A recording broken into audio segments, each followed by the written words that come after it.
டிகோயா பிரதான வீதியில் உள்ள வர்த்தக நிலையத்தில் கடந்த வியாழக்கிழமை இடம்பெற்ற இரட்டை கொலை சம்பவம் தொடர்பில் சந்தேக நபரும் அவரது மனைவியும் பொகவந்தலாவை பெட்ரசோ பகுதி வீடொன்றில் மறைந்திருந்த போது பொதுமக்களின் உதவியுடன் நேற்று கைது செய்யப்பட்டனர்.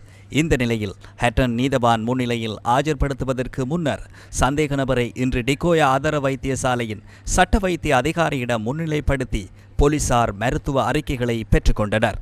பிரதான சந்தேக நபர் ஹட்டன் நீதவான் முன்னிலையில் இன்று ஆஜர்படுத்தப்பட்ட போது எதிர்வரும் ஜூன் 2 வரை விளக்கமறியலில் வைப்பதற்கான உத்தரவு வழங்கப்பட்டுள்ளது. சந்தேக நபர் பதுளை பசறை பகுதியை சேர்ந்தவர் எனவும் அவர் பொகவந்தலாவை பகுதியில் தங்கியிருந்ததாகவும் ஆரம்பகட்ட விசாரணைகளில் இருந்து தெரிய வந்துள்ளது.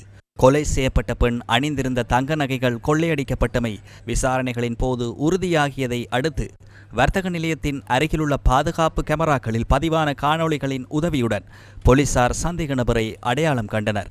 அதனையடுத்து சந்தேக நபரை பற்றிய தகவல்களை பெற்றுத்தருமாறு போலீசார் பொதுமக்களிடம் கூறியதை அடுத்து பிரதேச மக்களால் தகவல்கள் வழங்கப்பட்டுள்ளன.